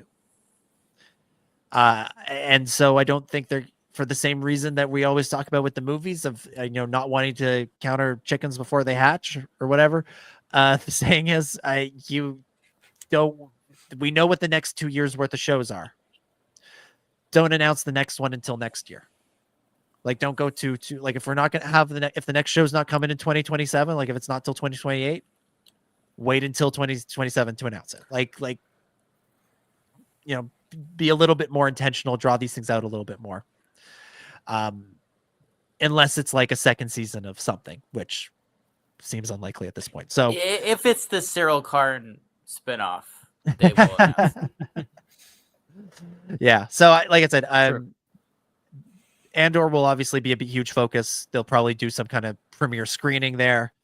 They'll do some kind of trailer for Mando Grogu, movie announcement, animated announcement, and then that might be it. Like I'm not going in with high expectations, although I'm in terms of volume. I have high expectations in terms of quality. I don't have a high expectations in terms of amount of stuff. But as I always say, I hope to be wrong. I like being wrong. It's good. It means there's more Star Wars things happening. Yes. The other question, what do we think? Why do you think they would cut the scene with Jod's Jedi Master? That's right. Last week, the actress who played Jod's Jedi Master, Yasmin Al-Masri, she posted on her Instagram a whole bunch of behind the scenes pictures of herself in the costume, and confirmed that she did film a little scene for the Skeleton Crew finale that would have been a flashback to her Jedi Master character finding Jod and then being killed in the Purge. Hold that thought. There's more to it. So there's more to this. I recently found out, and I actually have an answer to the question here. So brilliant. If you haven't already, go listen or watch the most recent interview from the Resistance Broadcast. Great podcast. John and Lacey, real pros over there. They're great. And they had an interview with Christopher Ford, obviously, writer for Skeleton Crew.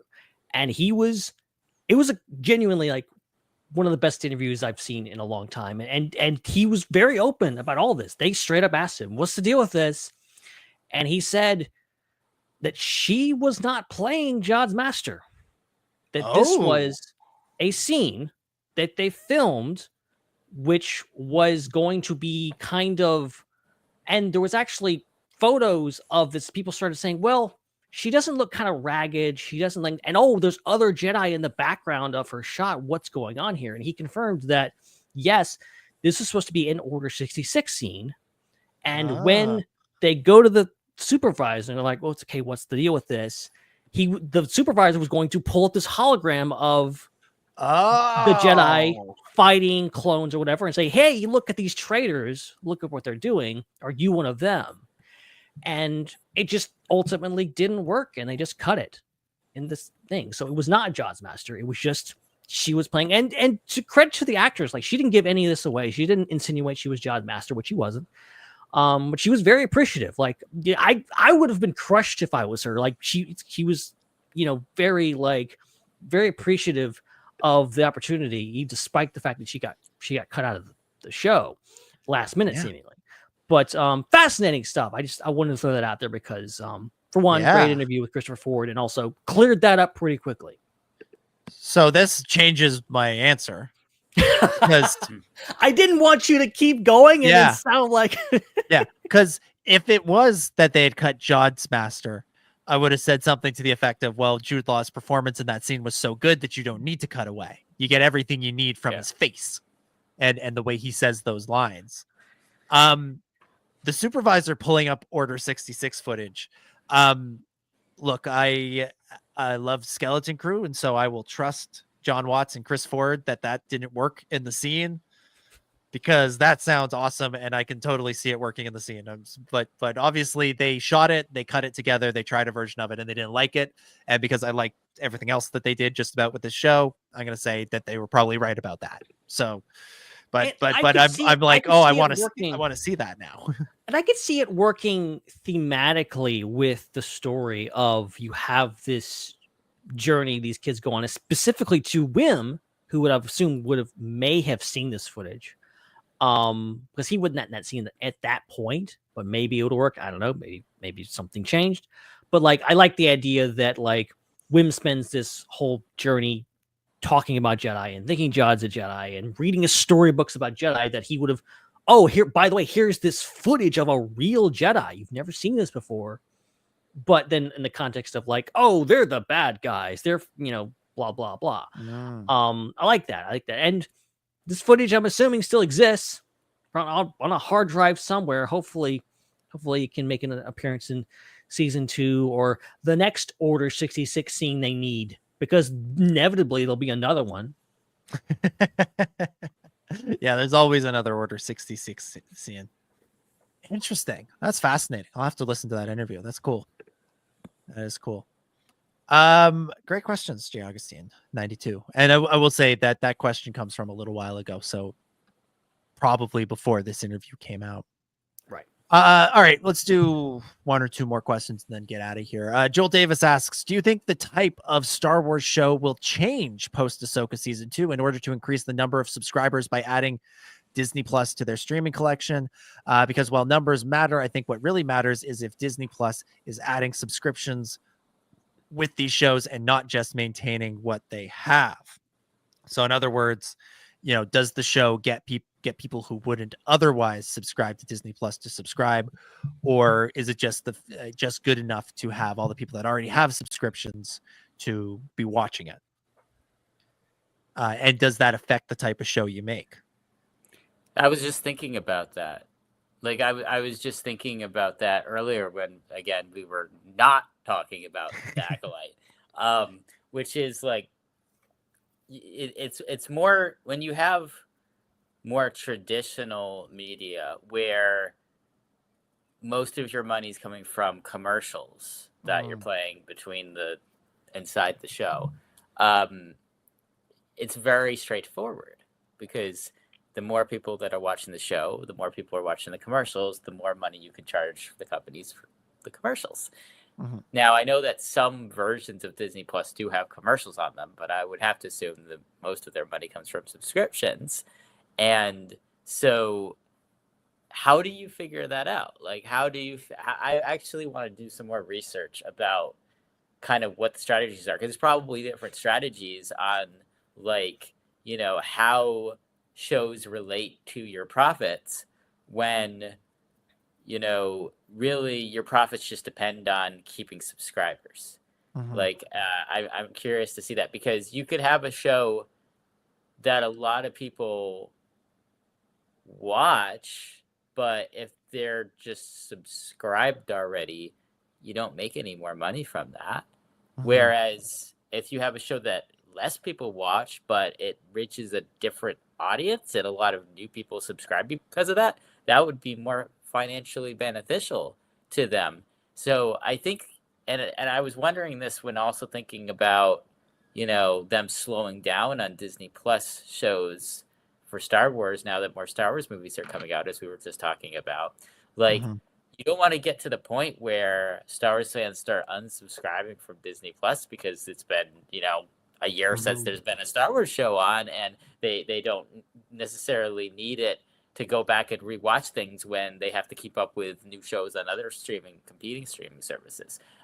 So you definitely, I wonder if they're going to kind of slow down on production of Star Wars shows, regardless of how well they do with views, until they get to the point where your subscriber base is dwindling, or they're forced to make something new to just keep people and bring people back, which is kind of, I don't like that idea. Like, I think just like with legacy media, traditional media, you should have a bit of a routine to it. Just like there's TV seasons and you expect a whole new slate of shows, or next seasons in the fall and then another one in the spring. I feel like it would be kind of nice if there was a routine with that, with this streaming media as well. And then if there was, you could look at the viewership numbers and you could kind of make a little bit more sense of them. Because if it's just, okay, this is the show that's coming out this year, every year at this time, there's always going to be a new show, you know, every September, there's going to be a new show or whatever, then you can compare them more directly and based on the numbers, you know, see, okay, the ones that get more views probably are going to be getting more seasons, and the ones that aren't. And there's going to be less ideas like that. But in this world where it's really random, there's no rhyme or reason to when the shows come out and how much time is between them. And sometimes shows overlap and sometimes there's long gaps without them. And it just doesn't really make much sense. And it's just really random. And it's really random how some years there's a bunch of shows and then other years there's not. Like, I don't know if anyone's really figured it out yet. I think they're just trying things. And I don't really think there's an answer to that at the moment. Yeah, I mean that's the thing with streaming is nobody knows. Like TV, traditional TV, it kind of got set in their ways. Streaming is still evolving and changing, because for a while there, the only thing you wanted to do was grow your subscriber count, but you weren't worried about making money because there were people funding it who said just get as many people subscribed as you can. Now they're all worried about actually making money, and I think on one of those earnings calls this year, Iger was actually bragging about the fact that Disney Plus was actually making money for a change. Where it had been a losing money venture. So how did the shows fit into that? Are you going to attract more people to come and watch your shows? Like, I would say, you know, what would be a show you think would attract people to come and watch? Well, maybe a show with lots of Jedi and like a really intriguing dark side character, and maybe has like a really deep connections back to the legacy of Star Wars, and that's just the Acolyte, and that didn't have that effect, you know. So like it's weird, it's nebulous, it doesn't make sense, and it's going to be interesting. But this is why I was saying with the celebration thing, well, I'm not expecting much on the front of TV shows, because I think there's a little bit of a wait and see to see how the movies do, how streaming evolves, and you know what kind of audience there is for Andor 2 and Ahsoka 2. I think when we get into that discussion about the Acolyte and do a little bit more research on that article that came out and talk about that again, there'll be more about this, but I think my just abbreviated take on it right now is that it's actually not good enough for a Star Wars show to be successful. It's got to be successful and inexpensive at this point because they're worried about their margins. And the problem with Star Wars is that they've established this precedent with Star Wars that the production quality of the Disney Plus shows has to match the production quality of the films. And they can't go and do a show like, I was going to say WandaVision, but I don't know if that's cheaper. That might just be different. I don't think that one was cheaper. But basically a show that's really different and cheaper that like I don't think they can do that with the integrity of the franchise as they've built it right now. They haven't set they haven't set that as a possibility, a precedent for that. So that they're in a bit of a pickle here where it's like they still want Star Wars, but they don't want to spend the money, but they have to spend the money because if they don't, then it's not Star Wars, and people might reject it for not being up to standards and quality. I mean, they already pick apart the quality. I pick apart the quality of some of the stuff that did cost a lot of money. I thought Obi-Wan was bad quality, and that clearly cost a lot of money. I just thought it was misspent. And I will say Obi-Wan is of the shows is probably the cheapest of all of them. Because the other factor with the Acolyte cancellation that nobody wants to talk about is how friggin' expensive it was. Yeah, and that's exactly what I'm saying is like, you know, it's like you couldn't have made that show cheaper because there's no precedent for it. So I think really what it comes down to is the only answer to that is less content. That's the only and maybe that's why we're getting less content, because it's like they still need to keep enough to keep people interested, but it can't be too much. Because if it's too much, it's going to cost them so much money because it's such like an A+ franchise for the quality. And, you know, they're better off if they're going to turn out quantity. They need to do it at a cheaper rate. They need to have like more reality-based shows or just cheaper production like shows on Disney Plus that aren't Star Wars to keep people tuning in every week. And this is where, for Star Wars fans, especially fans of Star Wars animation, we might be entering a phase where things are going to tip back to being live action in the movie theaters, animation on television, like before, as it was during the sequel era when you would have Rebels on and Force Awakens, Rogue One, Last Jedi, Solo all in theaters. So I think is probably where we're going, because, you know, Star Wars animation might be more expensive than regular animation, but it's a fraction of the cost of, of an episode of the live action stuff. Like, you know, Bad Batch, not a cheap show, not a cheap looking show, looks great, probably costs a couple of $1 million an episode. But if you do, 13 episodes of that, it's still probably half or less than half of 8 episodes of The Acolyte. And that will keep a lot of Star Wars fans, hooked. That'll keep a lot of Star Wars fans around. Maybe not all of them, but it will keep some around. And maybe that's enough for Disney at this point. Who's to say? Yeah.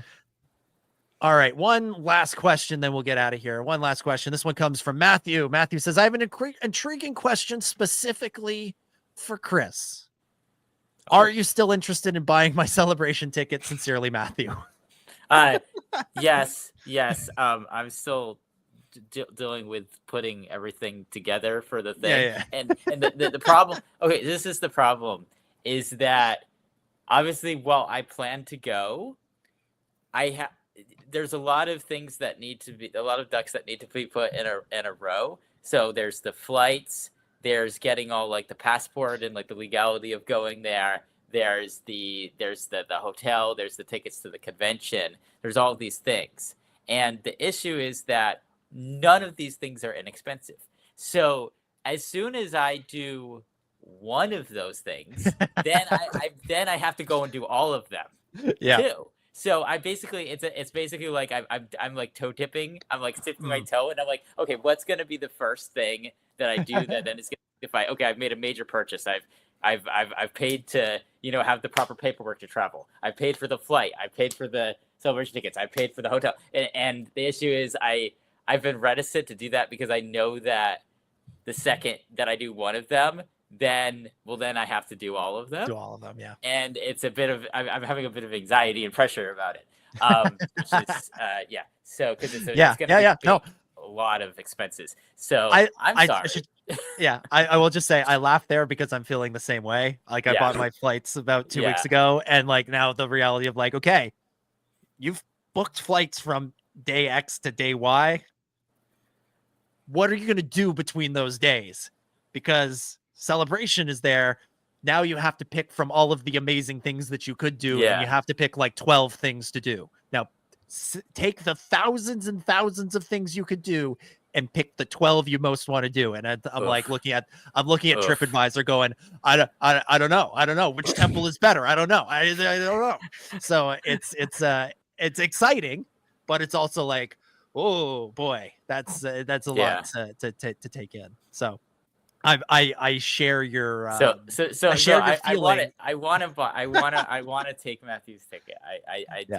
But I have to also be prepared for this, the whole craziness of setting all the plans up.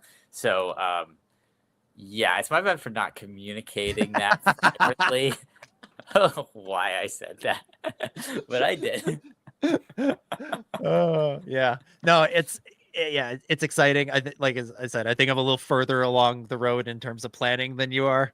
But it's exciting because like I've got celebration weekend. I'm set. Like I'm ready. So like if this were an American celebration where you just go for the celebration, planning would be done. Yeah. But there's about a dozen days before and like one day after that I have to figure out. And I'm excited. There's lots to do. It's not like I'm at a loss. It's, as I was saying, it's the thing of it's easier to pick one of 3 chocolates than one of 20 chocolates. Because with the 20, you might not pick the best one. But with 3, you got a pretty good chance of getting it. Yeah. I mean, this is my problem when I go to a vegan restaurant. Because 99 out of 100 times I go to a restaurant and I only have a couple options that I can eat. But then 1 out of 100 times I go to an all vegan restaurant, the entire menu is stuff I can eat. And I'm just sitting there like, what do I do? I'm just in complete decision paralysis. So this is what happens when I go to a restaurant that doesn't have chicken fingers. I don't know what to do. I can't react. Or, I mean, it happens on freaking Netflix or any of these streaming services. Like, it's like you sit down, you turn on the TV and go, what do I watch? There's literally a billion things I could watch right now. You just end up watching a freaking YouTube video or something. Watch The Office for the 1700th time. All right, there we go.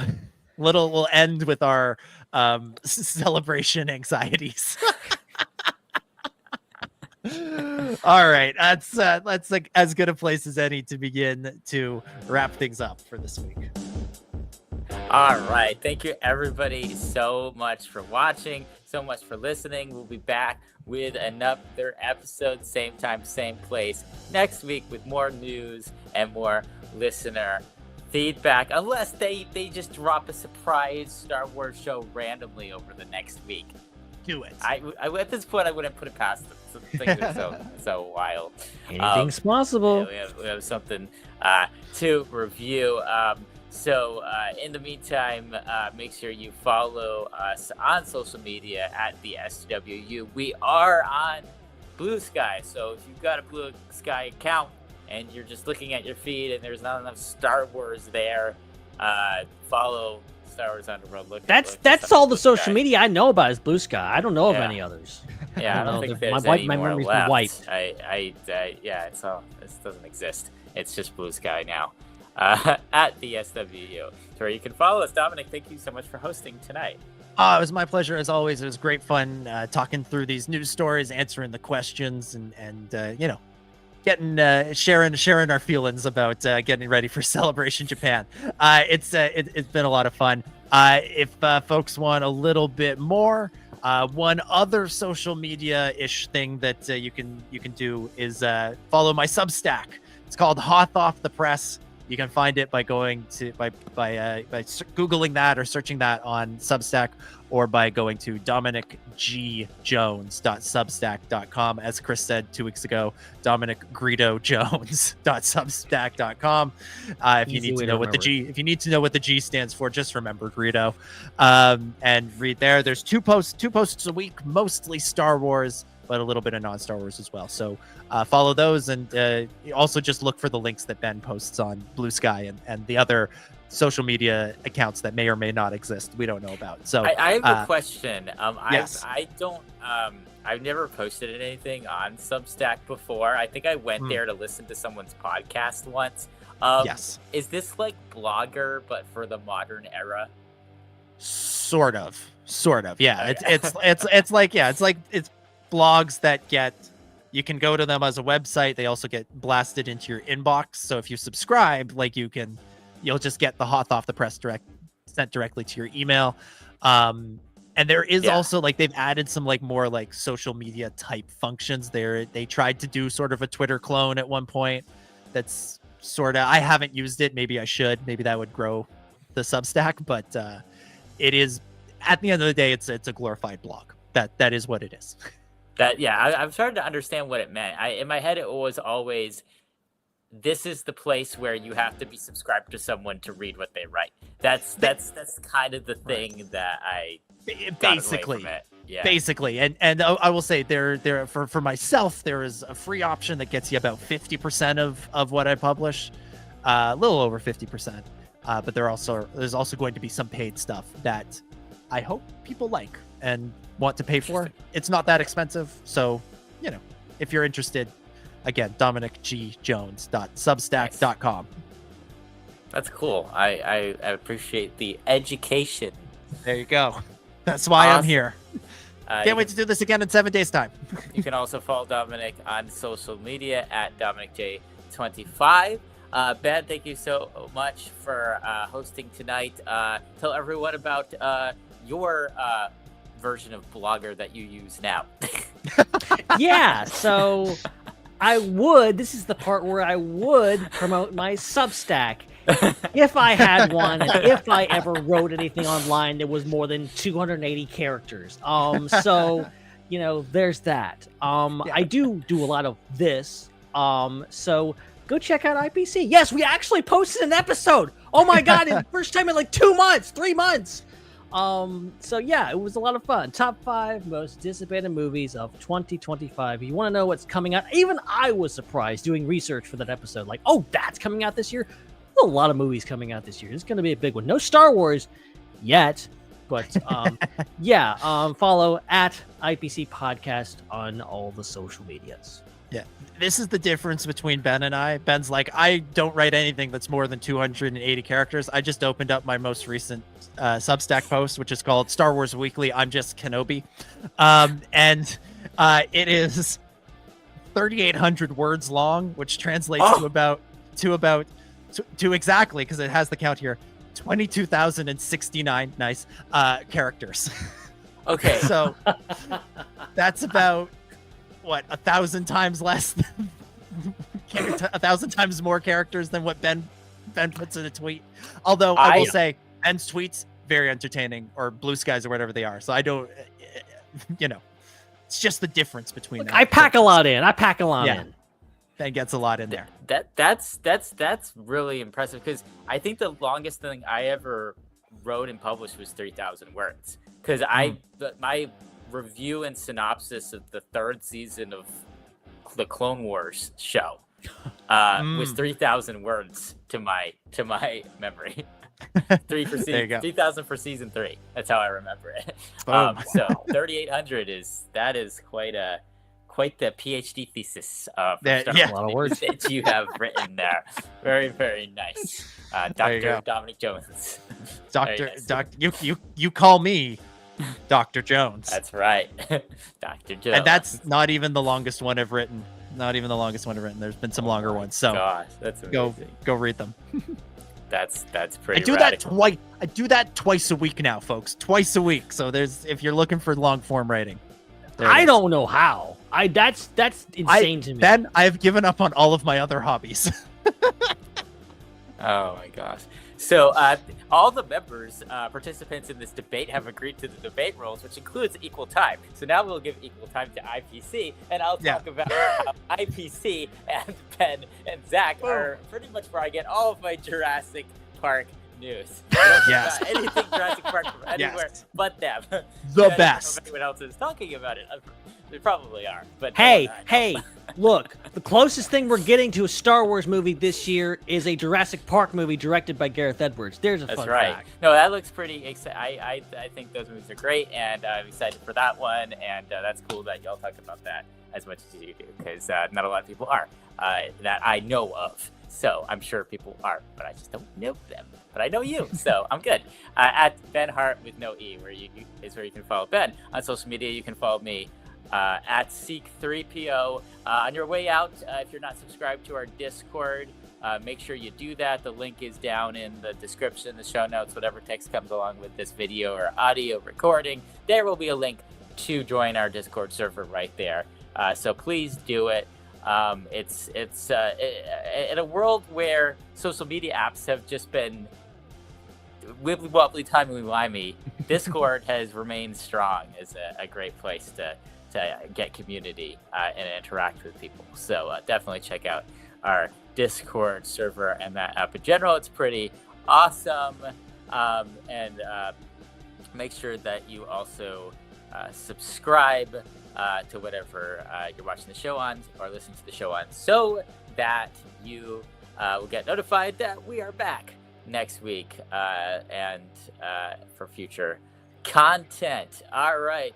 Oh, yes. And of course, I have to mention as well, before we go, check out all the other content that we have that are produced by other people on the network, like the Raeside Ion Cannon, Tales from Beyond the Galaxy, Tractor Beam, and more. Okay, that's it. We're out of here. We'll be back next week. Until then, for Ben and Dom, my name is Chris, and may the Force be with you.